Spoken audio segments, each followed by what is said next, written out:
All right, here we go. A lot of big-time Philadelphia Eagles news to get to on the show today. You're watching Philadelphia Eagles Now. My name is Chase Sr., and as always, no matter where you are or how you're tuned in, thank you so much for making today's show a part of your day.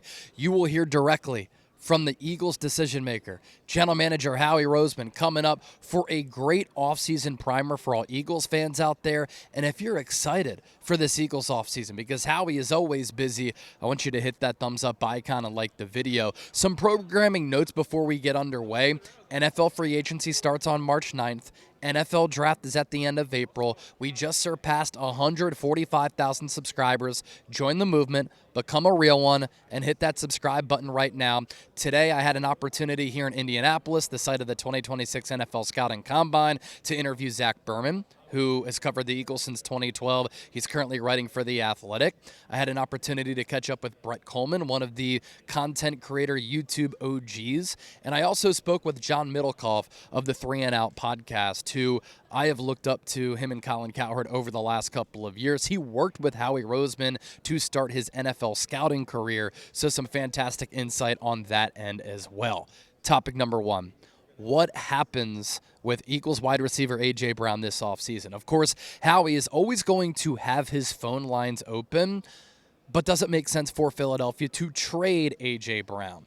Despite me talking about this topic, I think a lot of people have gotten this out of whack, and some people have said, Chase, you don't want A.J. Brown back. You want him traded. Watch the show. Listen to the content. From a financial standpoint, and from a salary cap point of view, for the Eagles to trade A.J. Brown, it doesn't make any sense. They would have to get blown away by an offer. And also, when you would lose one of the top wide receivers in the National Football League, who arguably is the best wide receiver in franchise history, because no other player has 4 straight 1,000-yard seasons in the history of this franchise, it doesn't make the Eagles' offense better. And if you traded A.J. Brown, I don't think it helps the Eagles get closer to a Super Bowl. Those are my thoughts. Here are Howie Roseman's thoughts right now. I think that at the end of the day, there's a lot of conversations in the offseason about players on your team, on other teams. That's really the job. That's the fun part about the offseason, is the opportunities to improve your team, the opportunities to make trades. But at the end of the day, again, we're trying to get better, and it's hard to do that if you're just subtracting great players. We'll do whatever's in the best interest of our team to be better for this year and going forward. Anything that puts us in position that we think to potentially win another championship. So every decision will be made with that, no matter who the player is. Now, A.J. Brown, even before his Eagles career got underway after that draft night trade in 2022, has always been a big New England Patriots fan.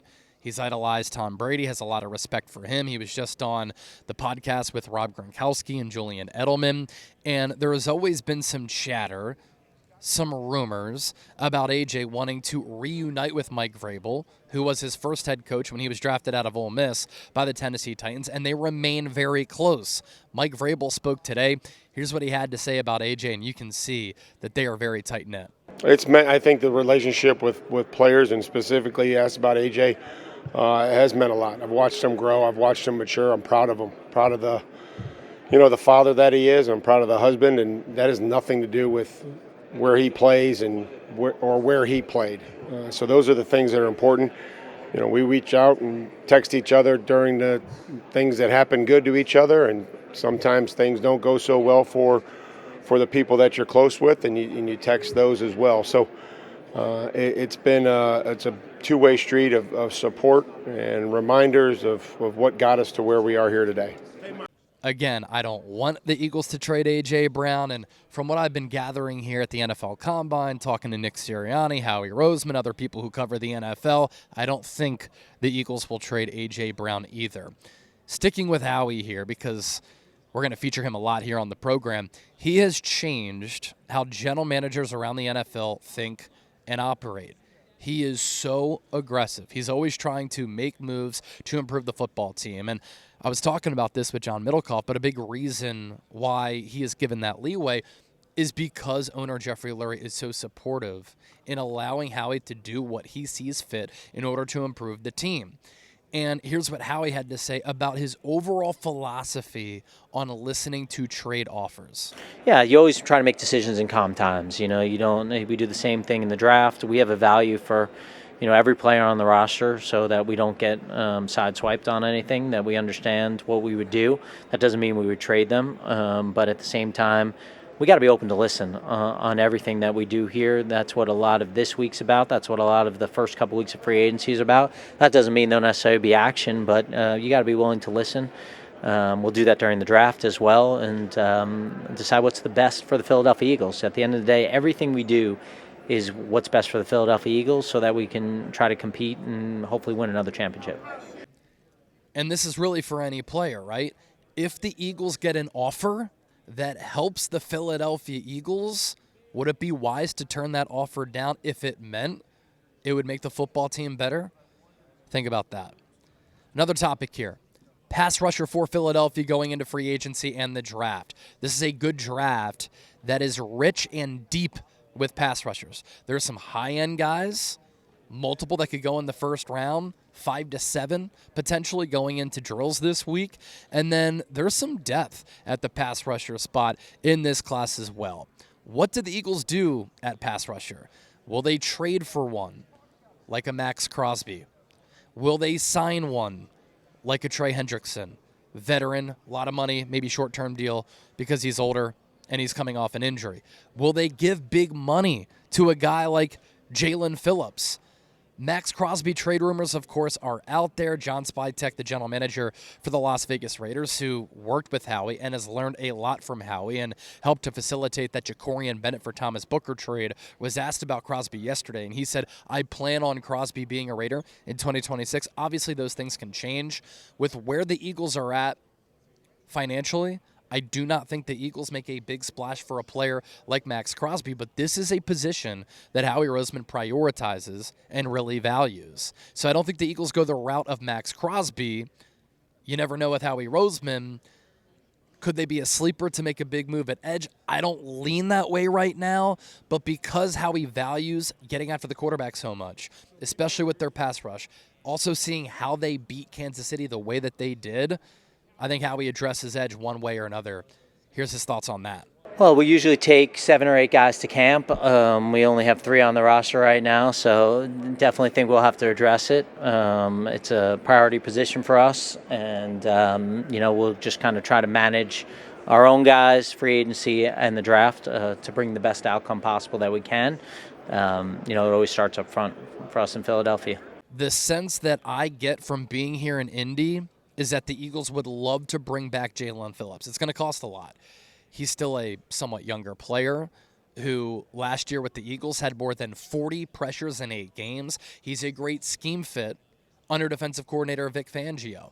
But he does have a medical history. Medically retired in college, torn ACL, torn Achilles at the NFL level. So yesterday I asked Howie, how do you weigh the production, the scheme fit, how great of a trade it was with some of those injury concerns? And here's his thinking on that topic matter. Well, you certainly see his fit with Coach Fangio and our defense, which a lot of times when you're talking about free agency is a big part of free agency. How's this guy going to fit into our defense? So you see that there. You've been with the guy. He's got tremendous character, tremendous work ethic. And then all the things that you're doing, you're trying to balance the other factors that go along with that to try to come down with the value. And, you work with everything just like we're here. We're part of being here. Part of the benefit of being here is the medical information, We get in situations where we get really excited, and then a week from now, we'll have some medical information that will change some of the evaluation. So that's always part of the decision-making. Another offseason need for Philadelphia, the corner 2 spot. Howie was complimentary yesterday in talking about Adoree Jackson. I thought he did a fine job. But I don't want the Eagles to settle for somebody doing a fine job. I think that they can find a really good player in the draft. In the first round, a guy like Avion Terrell. In the later rounds, there's also some depth at that corner spot. What you have to like from Philadelphia's standpoint is that they have a great foundation there. Howie Roseman yesterday talking about how elite Cooper DeJean is. He was an All-Pro this year, out of the slot. Quinyon Mitchell this past year, also in year 2. What a draft class for Howie in 2024, was also an All-Pro. But I do think the Eagles can add to it. I think that they will. And with what Howie Roseman said here, I think the Eagles are going to bulk up the corner room and the secondary this offseason. Yeah, I think that when you look at Q and Coop leading that group, 2 All-Pro players, guys who want to be part of Philadelphia Eagles for a long time. Really, Coop, he can play anything. He can play outside corner. He can play nickel. He can play at an all-pro level anywhere. So having him gives you some flexibility. And so, we'll go into the offseason and looking to add to that position. Adore did a really nice job for us last year.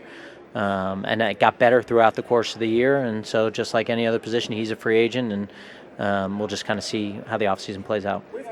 Coming up next here on the show, some in-house free agency buzz. Who would the Eagles like to retain? Dallas Goedert, Blakenship, Brandon Graham. We'll talk about those players and more coming up here in just a moment. But first, today's Philadelphia Eagles Now is made possible thanks to our friends at Prize Picks. Shoot your shot on Prize Picks and get $50 instantly in lineups when you play your first $5. That's right, Prize Picks is now giving you $50 in lineups when you sign up and play your first $5. Prize Picks makes every dunk, every dime, every board that much more exciting, so don't miss this chance to get started on America's #1 app for sports picks. And Prize Picks is very simple to play. You just pick more or less on 2 to 6 player stat projections. If you get your picks right, you could cash in. Pick from all of your favorite sports out there. New feature alert as well. Prize Picks now has early payouts. If your player gets off to a hot start, you now have the option to cash out of those winnings before the game even finishes. Download the Prize Picks app today. Join the millions of users. Use code CLNS to get $50 in lineups after you play your first $5 lineup. That's code CLNS to get $50 in lineups after you play your first $5 lineup. Prize Picks. It's good to be right. What happens with Dallas Goedert? Howie spoke very highly of Goedert. He has been an awesome player for this Eagles team since 2018. Yes, he's dealt with injuries, but he has played his best football when it matters the most, when the pressure cooker is on. He's always shined in the playoffs. He is, I believe, second in franchise history still in receiving yards in postseason history behind Devontae Smith. With what Goedert did in the wild card round game against the 49ers, he actually might be #1 now, but he's been tough. He's been a good player in the locker room. He's been a good leader and representative of this Eagles organization off the field as well. He's been one of the top all-around tight ends in the NFL. But this might be the last big contract that Dallas Goedert can get. And with him becoming older, with the injury history, with this being a good draft and free agency crop for tight end, do the Eagles look elsewhere? You can decide for yourself with what Howie Roseman said here. Yeah, tremendous player in person for the Philadelphia Eagles. Really glad we were able to figure it out and bring him back to Philadelphia this year and for this season, and tremendously productive for us. Just a huge asset for our offense to have him on our football team. Again, we got to put the whole puzzle together. And so to sit here, we got a lot of other free agents too, and say, hey, we're definitely going to get this guy back. When we get this late, obviously the market dictates a lot of that as well, but, we'll certainly sit down with his agent here over the next couple of days and have a conversation. Very appreciative of Dallas Goedert.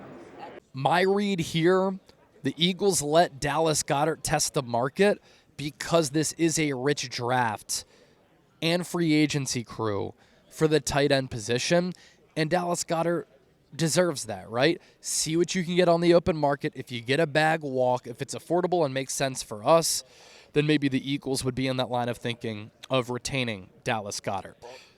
Now, Blakenship is obviously a different player on a different side of the ball, but a similar situation here. I think the Eagles let Blakenship test the market as well to see what he can get in this safety market, which has taken off over the last couple of years. Blakenship's been a really good developmental story for this Eagles organization, and I got this sense with what Howie Roseman said, which we'll play here in just a moment, that I wouldn't be surprised if Blakenship is playing elsewhere in 2026. Yeah, really proud of Reed, undrafted free agent, and played in 2 Super Bowls, 4 years, 4 playoff appearances. Was a captain this year for our team. Tremendous player, tremendous person. And that's how I feel about Reed. And just because I love giving all of you high level, top notch, fantastic content here on the show. A lot of you have been asking about Jake Elliott. He's the second highest paid kicker in the National Football League, but the last 2 years, he has not been good. His field goal percentage hovering in the low 70 percentile. And when you're the second highest paid kicker in the NFL and you're missing kicks, and you're at an expendable position where teams can find good kickers year in and year out, there's not a lot of consistency at that position over the long haul, you're going to be on the hot seat. Here's the problem, and Howie Roseman knows this. Because the Eagles gave Jake Elliott a bag, if they were to cut him pre-June 1, it's nearly an $11 million cap hit, and Howie gave Jake Elliott a lot of praise, as you'll see. You know, I think that Jake has been a tremendous kicker for us since we got him off the practice squad in Cincinnati in 2017. Tremendously clutch. Have a lot of confidence in him as a player, as a kicker, as a person, a captain on our team, and continue to believe in him as our place kicker. All right, that's going to do it for today's Philadelphia Eagles Now. Really appreciate all of you for tuning in. Just awesome content and coverage right here on the show. That's why you hit that subscribe button. Going to be here all throughout the entire week here at the NFL Combine in Indianapolis. We're talking with prospects. We're doing that and a whole lot more. Again, hit that subscribe button. Give me a follow on social media at Chase_Senior on X, Instagram, and TikTok. I'm also on Facebook, Chase Senior Chat Sports, and we'll talk soon. As always, go Birds.